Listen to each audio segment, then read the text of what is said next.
어게인 지저스, 다시 예수님께로 돌아와서 주님이 주시는 평안이 여러분들 속에 가득하기를 주님의 이름으로 축복합니다.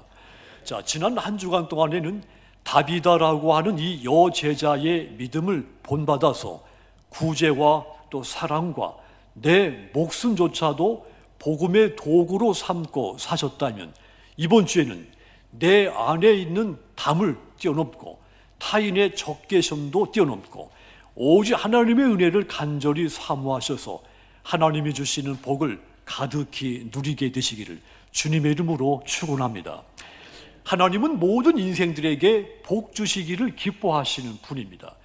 그래서 이 성경에 보면 믿음의 많은 선조들, 하나님의 복을 많이 자녀들에게, 후손들에게 기원했습니다. 축복했습니다. 시편 134편 3절 보시면 천지를 지으신 여호와께서 시온에서 내게 복을 주실지어다 그랬습니다.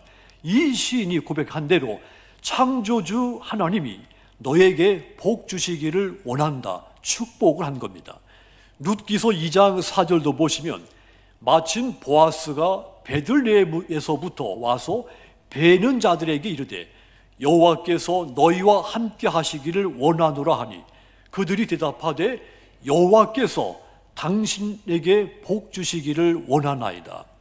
보아스 그리고 보아스 밭에서 일하는 일꾼들도 서로 하나님이 당신에게 복 주시기를 축복을 한 것입니다. 에베소서 6장 24절도 보시면 우리 주 예수 그리스도를 변함없이 사랑하는 모든 자에게 따라합시다. 은혜가 있을지어다. 아멘. 바울이 성도들에게 예수 그리스도의 은혜와 복이 있기를 기도한 것입니다. 자, 이처럼 사람들이 하나님의 복과 예수님의 은혜가 임하기를 바라는 것은 하나님이 주시는 복만이 가장 참된 복이 되기 때문입니다. 본문도 이 야곱이 요셉에게 하나님의 축복과 유언을 남기는 장면입니다. 야곱은 참으로 험난한 세월을 살았습니다. 그런 그가 창세기 49장 33절 보시면 야곱이 아들에게 명하기를 마치고 그 발을 침상에 모으고 숨을 거두니 그의 백성에게로 돌아갔더라 그랬습니다. 야곱이 숨을 거두기 전에 아들들에게 축복하고 평안히 하나님 품에 안겼다 있습니다. 이런 장면은 현대 가정에 매우 본받아야 될, 가장 부러워해야 할 장면입니다. 추석을 지내면서 우리가 이 야곱처럼 내가 죽기 전에 내 자녀들과 후손들에게 하나님의 복을 기도하게 된다면 참으로 복된 가정과 복된 우리의 후손들이 될 줄 믿습니다. 자, 그렇다면 우리가 자녀들에게 어떤 축복을 기원해야 됩니까? 그리고 나 자신이 하나님 앞에서 복 있는 인생이 되게 하려면 어떻게 해야 되겠습니까? 가장 먼저 내 속에 있는 담을 뛰어넘게 해달라고 기도해야 됩니다. 내 속에 한계를 뛰어넘는 사람이 복 있는 사람이 되기 때문입니다. 22절 다시 보시면 요셉은 무성한 가지 곧 샘 곁에 무성한 가지라 그 가지가 담을 넘었도다 그랬습니다. 우리 안에 뛰어넘어야 할, 내 속에 넘어야 할 담이 있다는 이야기입니다. 어떤 담들이 내 속에 있습니까? 사람마다 다 다릅니다. 목사인 저에게 있는 담이 다르고 여러분들 마음속에 있는 담이 한계가 다 다릅니다. 어떤 사람에게는 성격적인 결함이 담이 됩니다. 또 인내심이 부족한 것도 담이 되기도 하죠. 또 지식이 부족한 것도 담이 될 수 있습니다. 매사에 부정적인 생각을 많이 하는 것도 그가 넘어야 할 담이 될 수 있습니다. 누구든지 이런 담 속에 갇혀있는 자신의 한계를 절감할 때가 많지요. 내 성격은 어쩔 수가 없어. 이것은 도무지 타고난 것이야. 내 부정적인 사고는 고칠 수가 없어. 화를 내지 말아야 되는데 이게 잘 안 돼. 그래서 한계를 느끼고 좌절하는 사람이 많습니다. 하지만 여러분, 이 담을 극복하는 것은 아주 중요한 일입니다. 축복받은 인생은 바로 자기 내면에 있는 이 담들을 극복한 사람들이기 때문입니다. 앤서니 라빈스라는 사람, 네 안에 잠든 거인을 깨워라, 이 책에서 이 한마디에 있습니다. 운명이란 것이 있다고 믿는 사람은 요행을 기다리는 변덕스러운 사람이다. 한마디로 운명을 믿고 요행을 바라고 사는 것은 가장 어리석은 인생이라는 말입니다. 지혜롭고 올바른 인생은 자신의 인생을 운명에 맡기고 사는 것이 아니라 자기만의 꿈을 꾸고 그 꿈을 이루기 위해서 노력하며 사는 것, 이렇게 사는 것이 지혜 있는 자, 올바른 인생이라는 이야기죠.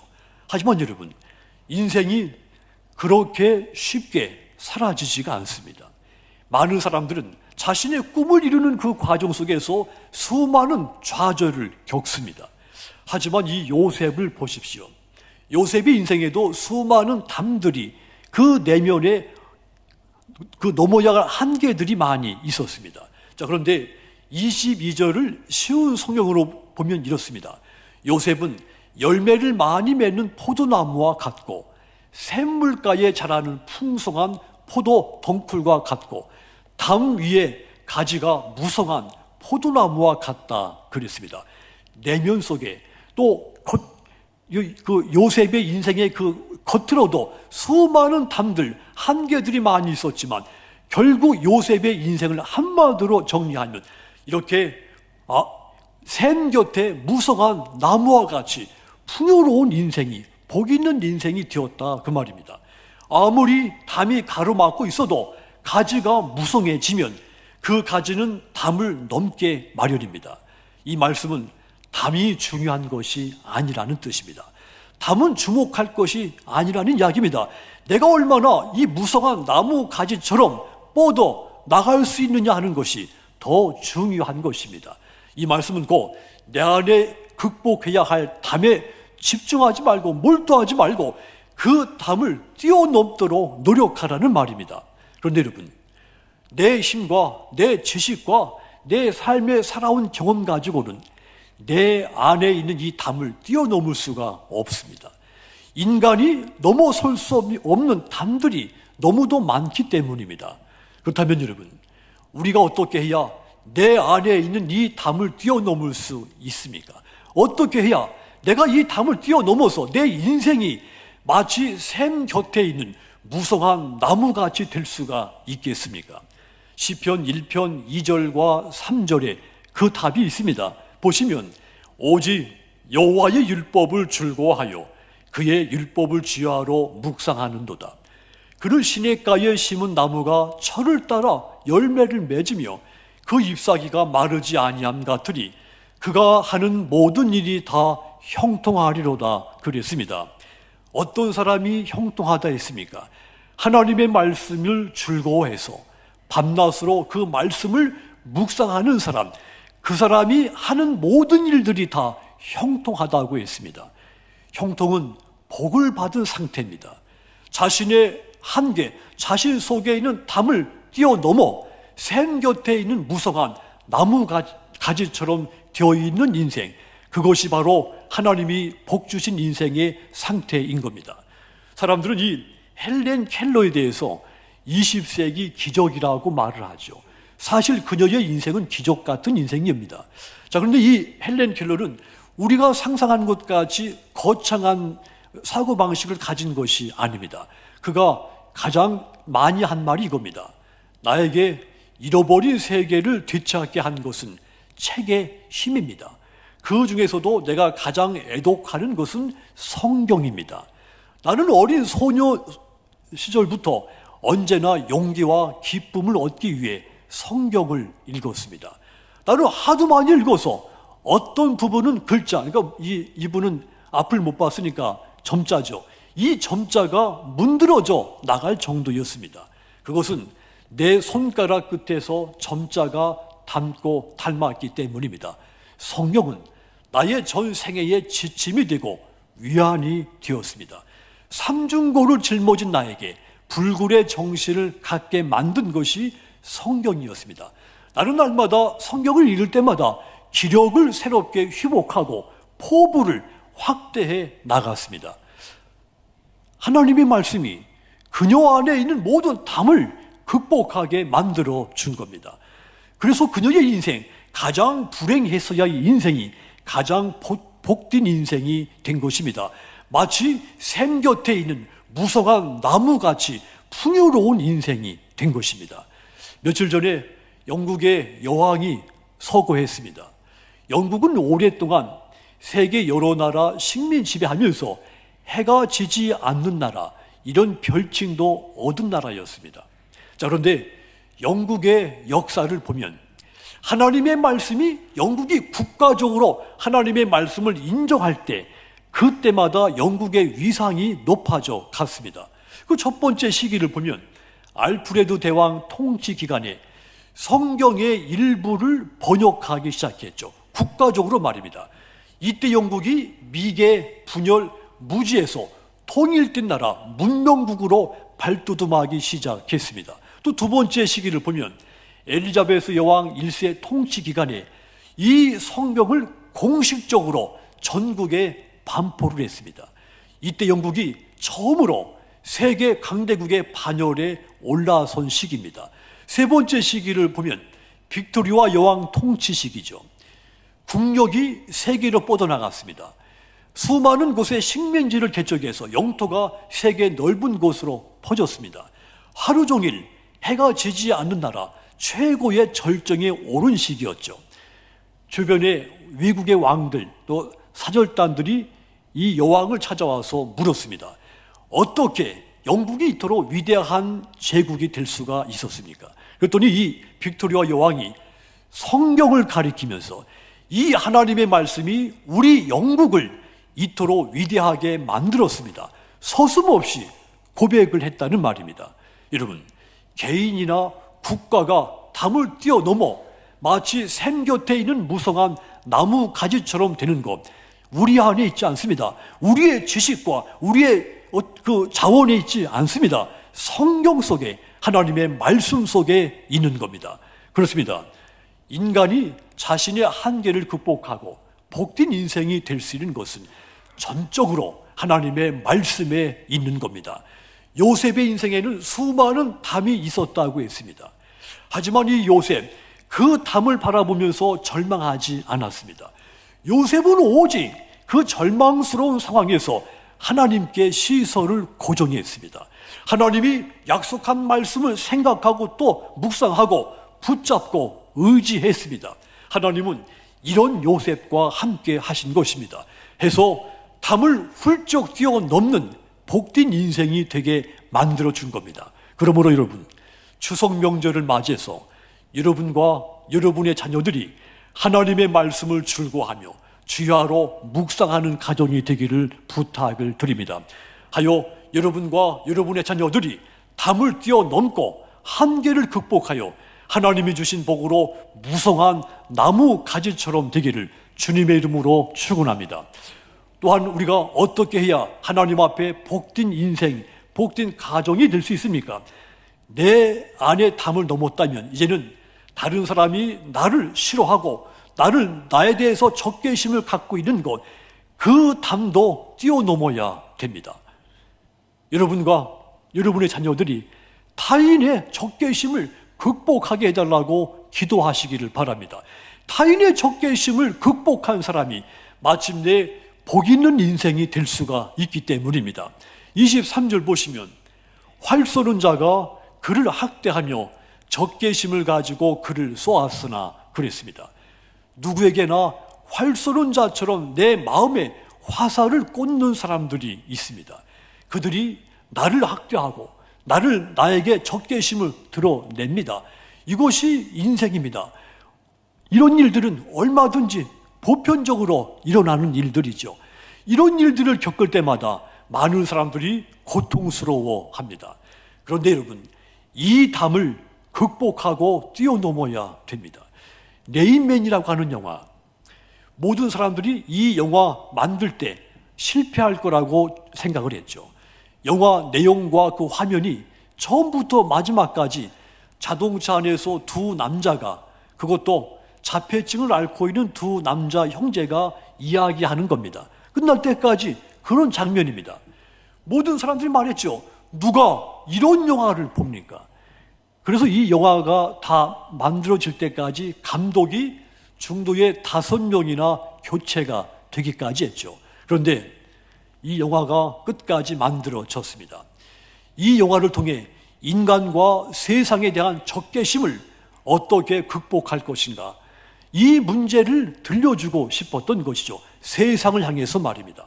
마침내 이 영화가 오스카 작품상을 받죠. 감독상을 받습니다. 나무주연상을 받죠. 각본상까지 받습니다. 대성공을 거둔 겁니다.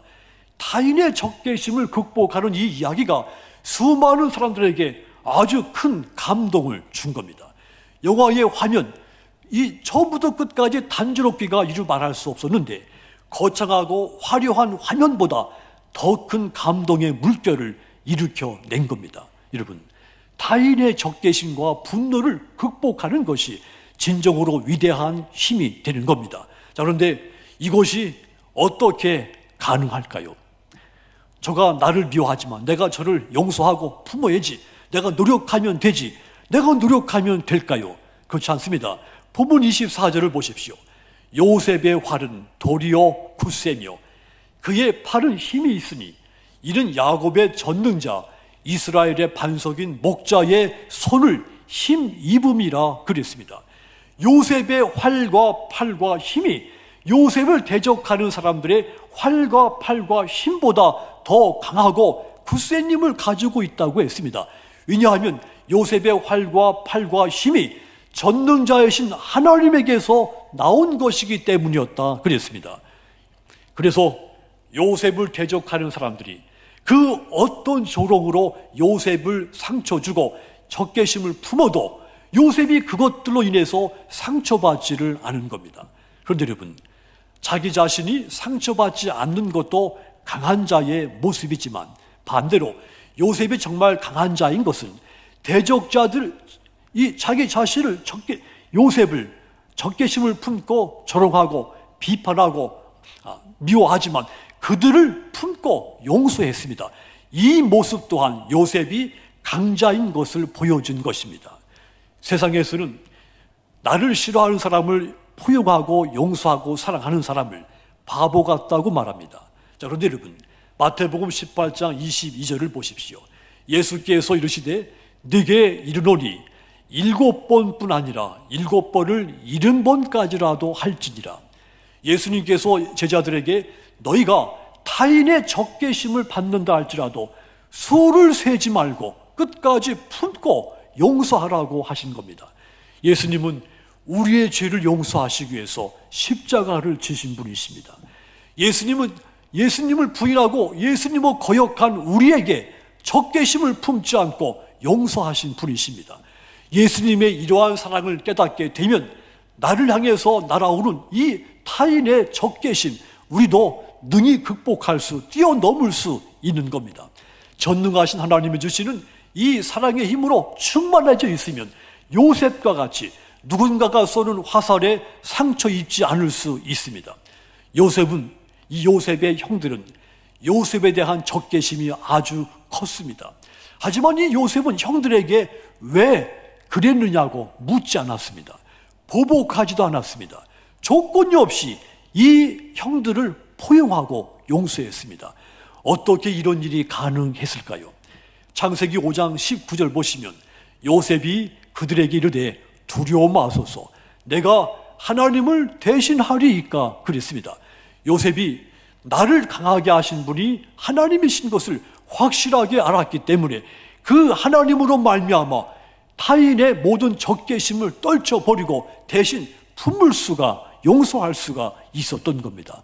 그러므로 성도 여러분, 여러분과 여러분의 자녀들이 예수님의 십자가를 힘입어서 타인의 모든 적개심을 극복하고 용서하며 살게 해달라고 기도하시기를 주님의 이름으로 부탁을 드립니다.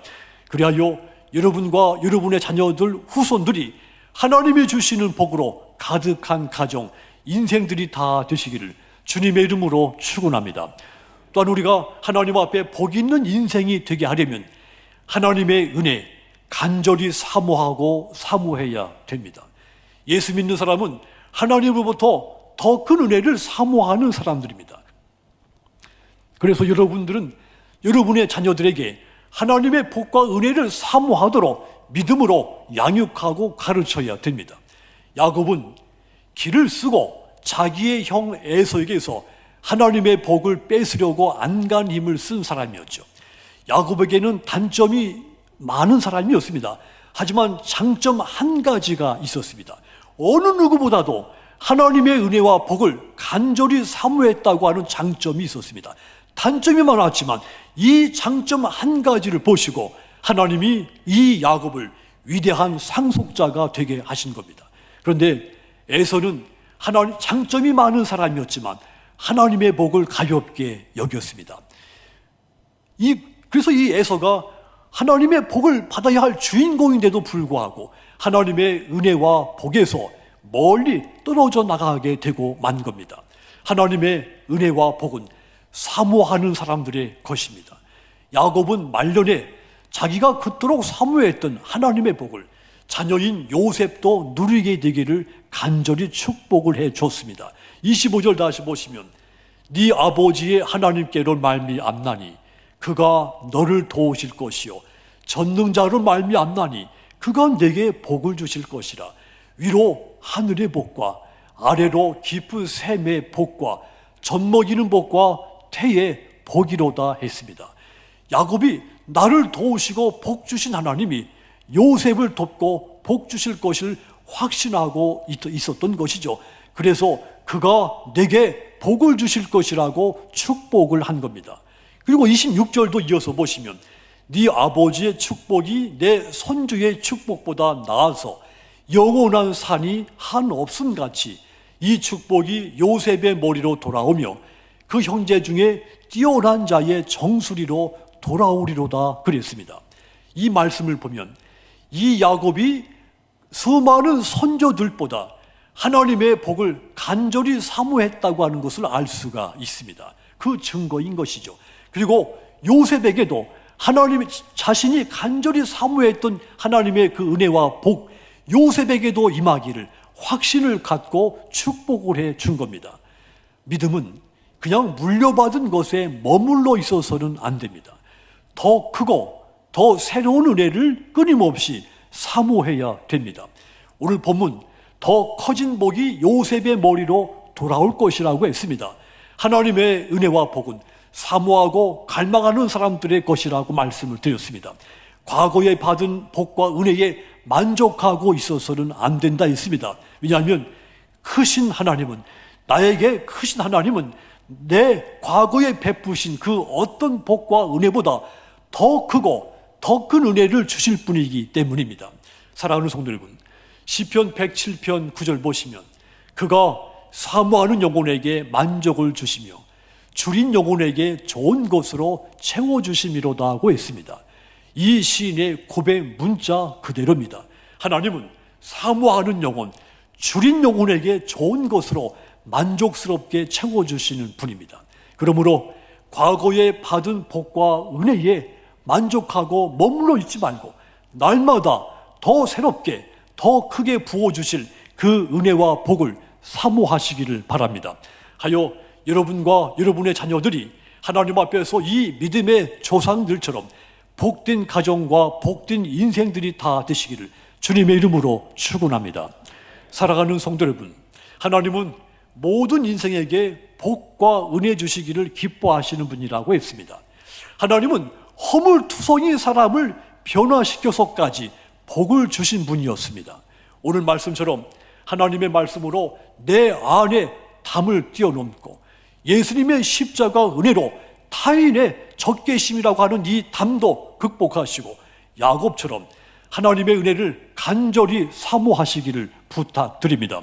그리하여 이 추석 명절 절기에 마치 샘 곁에 심겨진 무성한 나무 가지처럼 여러분의 삶이, 여러분의 가정이 풍요롭고 즐거움이 가득하게 되시기를 주님의 이름으로 축원합니다. 기도하겠습니다.